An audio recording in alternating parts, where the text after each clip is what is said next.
नमस्कार। यहाँ पर आए प्रेस बंधु जिन्होंने इलेक्शन के समय में इतना बिजी होने के बावजूद हमारे लिए समय निकाला, उसके लिए आप सब प्रेस बंधुओं का धन्यवाद और यहाँ आने पर अभिनंदन करता हूँ। आज हमारे बीच में इंट्रोडक्शन करवा देना चाहता हूँ। हरनीत बराड़ जी हैं जो कि इंडियन यूथ कांग्रेस की तरफ से मीडिया इंचार्ज हिमाचल प्रदेश लगे हुए हैं, तो मैं उनका भी स्वागत करता हूँ जो मेरे साथ बैठे हैं। उसके साथ मेरे बड़े भाई और election commissioner in charge Indian Youth Congress के सुमित खन्ना जी बैठे हैं। साथ में मेरे साथी युवा कांग्रेस के सुरजीत भरमौरी जी हैं, चेयरमैन हैं रिसर्च डिपार्टमेंट के हिमाचल प्रदेश के। और साथ में मेरे साथ विकास शर्मा जी हैं जो डिस्ट्रिक्ट लीगल सेल से हैं हमारे यूथ कांग्रेस से, और गौरव जी हैं जो AYC जनरल सेक्रेटरी हैं हमारे पीछे बैठे हैं। आज की ये प्रेस वार्ता जो है वो आपको ज्ञात होगा कि इलेक्शन का समय है और आज हमारा शीर्ष नेतृत्व ने जो घोषणा पत्र जारी किया है उसके बारे में हम लोगों के साथ रूबरू होंगे आप सब मीडिया बंधुओं के माध्यम से। तो आगे की जो जानकारी होगी सुरजीत जी और मैडम हरनीत जी जो कि मीडिया इंचार्ज हैं AYC की तरफ से हिमाचल प्रदेश के, वो शुरू करें। सुरजीत जी। आप सभी मीडिया के साथियों का हार्दिक धन्यवाद। आप बिजी शेड्यूल होने के बावजूद भी आज कांग्रेस पार्टी के युवा कांग्रेस की प्रेस वार्ता को कवर करने के लिए आए हैं, उसके लिए आपका विशेषकर धन्यवाद। हमारे साथ मैडम हरनीत बराड़ जी आए हुए हैं। पंकज जी ने सभी साथियों का इंट्रोडक्शन करवा दिया है। आज जो ये प्रेस वार्ता है इसका मुख्य उद्देश्य विधानसभा चुनावों में कांग्रेस पार्टी किन मुद्दों को लेकर के और जो मैनिफेस्टो है हमारा जिसमें जो 10 गारंटी है, हम ये नहीं कहते कि हमारा वादा है, लेकिन कांग्रेस पार्टी की जो 10 गारंटी है उसके ऊपर विस्तृत रूप से जो चर्चा करेंगे और एक एक गारंटी को किस तरीके से हमारी कांग्रेस पार्टी ने हिमाचल प्रदेश के नौजवानों को, महिलाओं को और साथ में जो कर्मचारी वर्ग है, साथ में जो मजदूर है, सभी तबके की आवाज़ को इस मैनिफेस्टो में लेकर के आए हैं। आम जन की आवाज़ है, उसके ऊपर पूरी विस्तृत जानकारी मैडम हरनीत बराड़ जी आपके समक्ष रखेंगे और विस्तृत से ये पूरी जानकारी आपको बताएंगे। मैं निवेदन करूंगा मैडम हरनीत बराड़ जी जो मीडिया हिमाचल प्रदेश युवा कांग्रेस के प्रभारी हैं वो अपनी बात रखेंगे। मैडम हरनीत बराड़ जी। मैं आप सबकी बहुत आभारी हूँ कि आप इतने शॉर्ट नोटिस पे और इतने बिजी स्केड्यूल में अपना टाइम निकाल कर आज यहाँ पे आए हैं हमारी बात सुनने के लिए। मैं आभारी हूँ पंकज भाई के, पंकज कुमार जी की, जिन्होंने इतने शॉर्ट नोटिस में आज AYC के द्वारा जो बड़ा शॉर्ट नोटिस एक दिन पहले ही है और प्रेस कॉन्फ्रेंस यहाँ पे इसका पूरी तैयारी की। मैं सुमित खन्ना जी, सुरजीत जी, विकास शर्मा और गौरव जी, उनका स्वागत करती हूँ और धन्यवाद करती हूँ कि आपने मुझे ज्वाइन किया।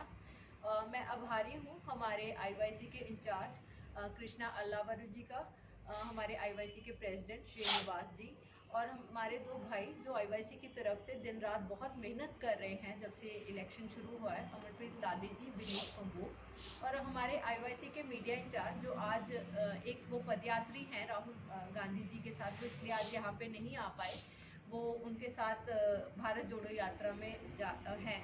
तो मैं उनकी बहुत आभारी हूँ जिन्होंने मुझे मौका दिया कि मैं आज आप सबके सामने हूँ और एक कांग्रेस की कार्यकर्ता होने के नाते उनकी तरफ से जो आज हमारा मैनिफेस्टो जारी हुआ है जिसमें हमने 10 गारंटियों की बात की है। सबसे पहले इसमें जो है ना केवल हमने सिर्फ युवा जो महिलाएं है घर की जो गृहिणी है उसका भी ध्यान रखा है और जो खेती या किसी भी संबंधित किसी भी बैकग्राउंड से आते हों या बुजुर्ग हों, सब लोगों का ध्यान रखते हुए ये आज हमारे घोषणा पत्र में जो गारंटियां दी हैं।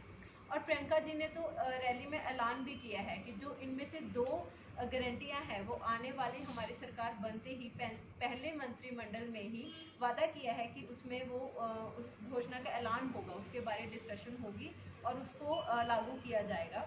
हमारी पहली जो घोषणा है वो पुरानी पेंशन को लेकर है, POS को, वो जो है वो बहाल की जाएगी और युवाओं के लिए 5 लाख रोजगार मतलब हम लेके आएंगे हर साल, मतलब 1 लाख का हम वादा करते हैं।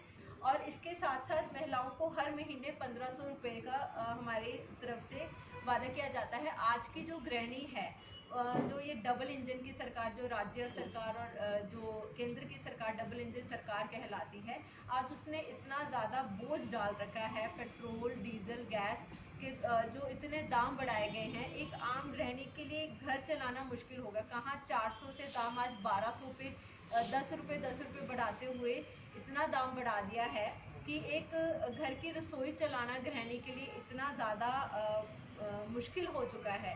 तो उनके लिए हमने 1500 रुपये प्रति महीना की जो है ये 18 वर्ष से जो होंगी और 60 वर्ष तक की उनके लिए 1500 रुपया होगा। और 300 यूनिट बिल जो बिजली का है वो फ्री दिया जाएगा। जो बागवान है वो अपनी ही फलों की कीमत तय करेंगे। पहले क्या होता था कि जो फसल है, आजकल तो जो मोदी जी की सरकार है और स्पेशली राज्यों की सरकार है, वो भी उनके अकॉर्डिंग उन्हीं की इशारों पे चलती है। वो पूंजीपतियों की सरकार बन के रह गई है। हमें लगता है कि जो सारी अडानी का ही घर भरा जा रहा है। जो आम लोग हैं, जो आम वर्ग है, जो छोटे बागवान के लोग हैं, वो सबसे ज़्यादा इस चीज़ से इफेक्टेड हुए हैं। उनके घरों पे सबसे ज़्यादा डाका मारा गया है। उनकी जेब में इतना बड़ा छेद कर दिया कि उनके पास खुद के लिए खाने के लिए नहीं है। बट कांग्रेस ने उनके लिए खास ध्यान रखा है कि उनको ये हम पावर देंगे कि वो जो बागवान तय करेंगे फलों की कीमत, वो उनके अकॉर्डिंग होगी। एक कमेटी बनाई जाएगी जो उनके विचार चर्चा करके उसके बाद एक वो जो रेट होगा उसके अकॉर्डिंग होगा। और युवाओं के लिए 680 करोड़ का स्टार्टअप फंड होगा। हर कॉन्स्टिट्यूंसी वाइज 10 करोड़ हम फंड देंगे युवाओं के लिए, जो स्टार्टअप फंड मतलब कोई नई चीज़ है, अगर वो स्टार्टअप करना चाहते हैं, कोई बिजनेस, छोटा बिजनेस, स्पेशली क्योंकि हिमाचल एक टूरिज़्म स्पॉट है। अगर कोई जो युवा है थोड़ा इनोवेटिव है, कुछ सोचता है, छोटा रेस्टोरेंट, कुछ चीज़ें टूरिज़्म से रिलेटेड भी है, तो उनके लिए बड़ा मददगार होगा।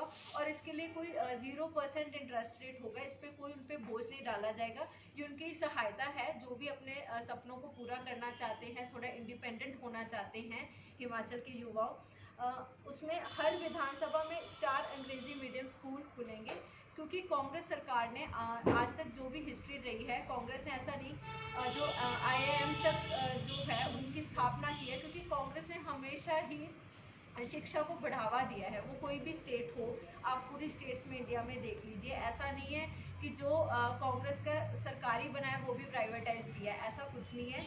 जो हम चाहते हैं कि जो हमारा आने वाला युवा है, क्योंकि युवा भविष्य है इस देश का, तो उनके लिए उसको ध्यान में रखते हुए, ताकि हर एजुकेशन एक राइट है, राइट टू एजुकेशन है इस कंट्री में, तो हम चाहते हैं कि वो हर सहूलत पहुंच पाए। हर विधानसभा में हम 4 इंग्लिश मीडियम स्कूल खोलेंगे।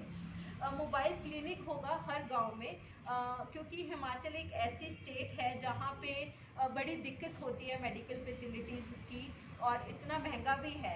उसके लिए मोबाइल क्लिनिक करे जाएंगे ताकि घर घर तक पहुंचा जा सके, इलाज करवाना इजी हो सके। क्योंकि जो कुछ जब बर्फबारी होती है, कुछ इलाके कट जाते हैं, उनका आना जाना बंद हो जाता है, तो उसमें ये बड़ा सहायक होगा। उसके बाद पशुपालकों के लिए हर दिन 10 लीटर दूध खरीदेंगे। कांग्रेस ने कुछ नीतियां ऐसी बनाई हैं, क्योंकि आज लोगों, आम जनता पे इतना बोझ है कर्जे का या पैसे का, जो इतना महंगाई बढ़ चुकी है, उनकी मदद के लिए उन्होंने एक ये कुछ नीतियाँ ऐसी बनाई हैं। उनमें से एक ये है कि जो पशुपालक लोग हैं उनको लिए उनसे हम हर दिन 10 लीटर दूध खरीदेंगे। और लास्ट में जो 2 रुपये किलो में जो गोबर है उसकी खरीदारी करेंगे।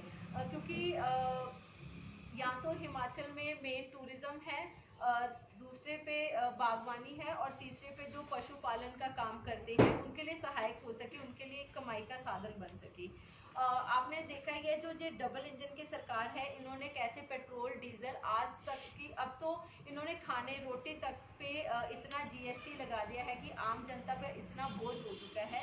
हमारी सरकार जैसे ही आएगी, लोगों के हित में हमेशा हमने काम किया है और अभी हम लोक भलाई के लिए काम करेंगे।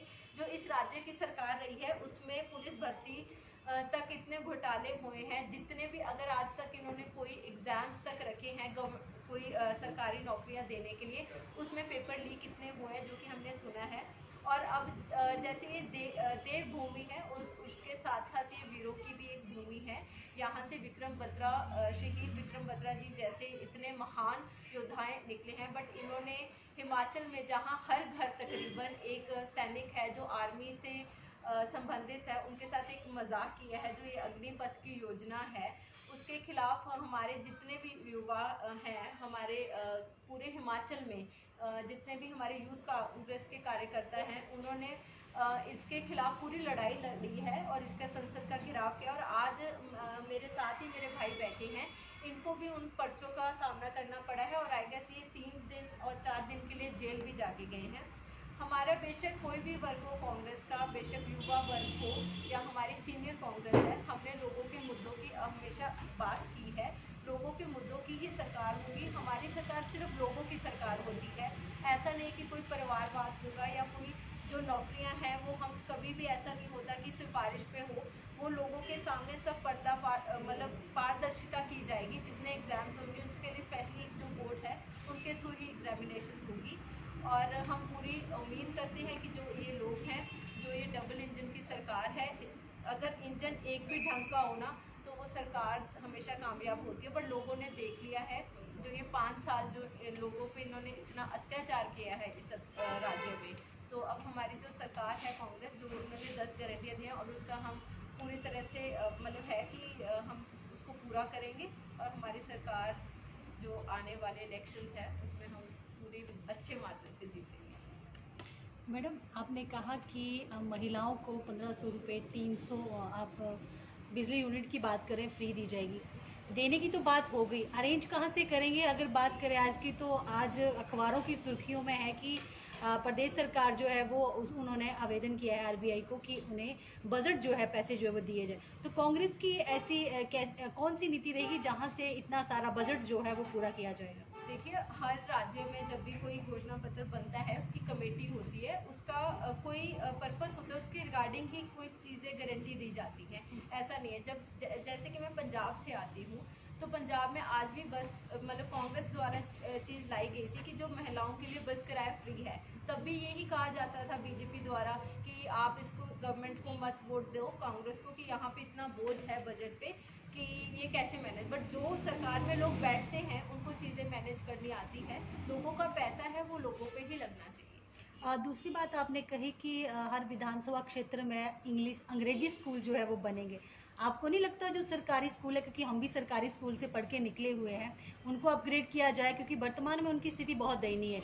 तो इंग्लिश का मतलब एक तरफा कहा जाता है कि हिंदी हमारी मातृभाषा है और साथ ही साथ में तो फिर आप अंग्रेजी स्कूलों को खोलने की जो ये बात है कैसे देखती है?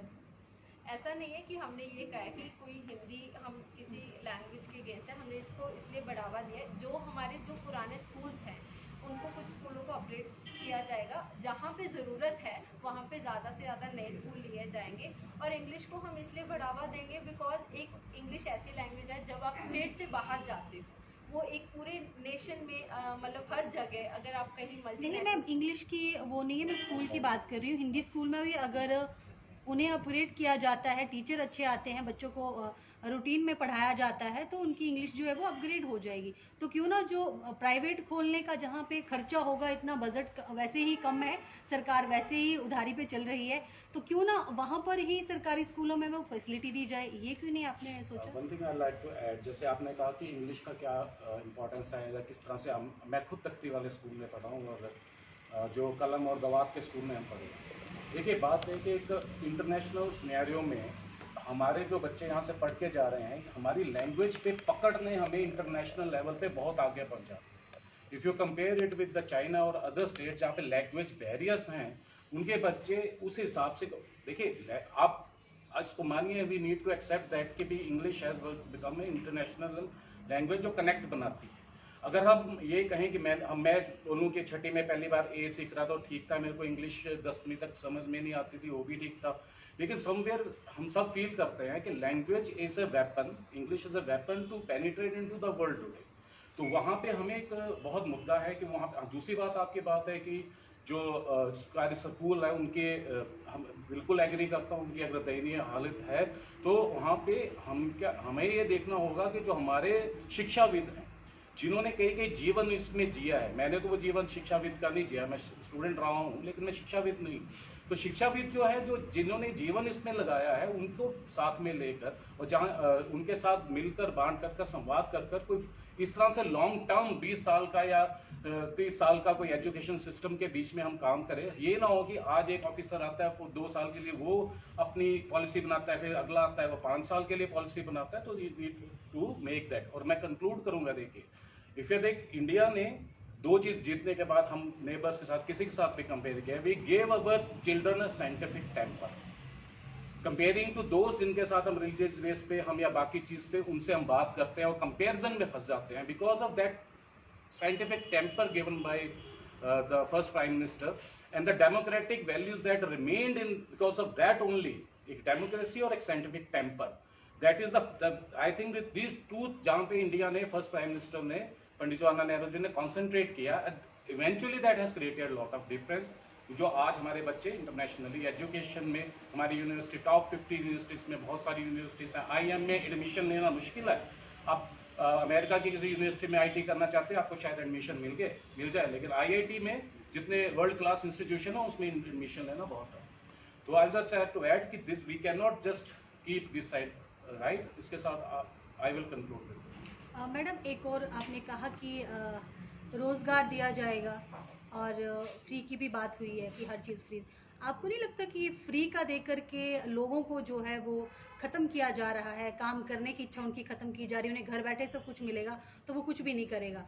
और दूसरी बात कि बेरोज़गारी जो आप कह रहे हैं, तो कितने साधन जो है जो मतलब कितनी फैक्ट्रियाँ आप कह लीजिए हिमाचल में अपग्रेड करेंगी या नहीं बनाएंगी, क्योंकि अगर यहाँ पर रोज़गार मिल जाता है तो मुझे नहीं लगता कि फ्री देने की। हम फ्री वाली चीज़ें कह रहे हैं, जो हम रोज़गार जो 680 करोड़ की हम बात कर रहे हैं स्टार्टअप के लिए युवाओं के, कुछ युवा ऐसे हैं घरों में जो बहुत इनोवेटिव हैं, जिनके पास बट मौका नहीं है, उनके पास एक साधन नहीं है पैसे का, जो उसके लिए हम हेल्प कर रहे हैं। अगर वो कुछ काम करेंगे तो वो स्टेट में ही पैसा जनरेट होगा, उसी से ही जो वो लोगों में ही पैसा जनरेट होगा। अगर कोई हिमाचल में आज उस पैसे से काम खोलेगा, कोई दुकानदारी करेगा या कोई बिजनेस, छोटा मोटा बिजनेस करेगा किसी भी चीज़ का, तो वो पैसा तो इवेंचुअली यहीं पे जनरेट होगा। बेसिकली मुद्दा तो कांग्रेस का यही है कि पैसा जनरेट करना है स्टेट में और वही लोगों की भलाई पे लगा। कैसे जनरेट करेंगे, क्या इसमें आपकी प्लान है क्या?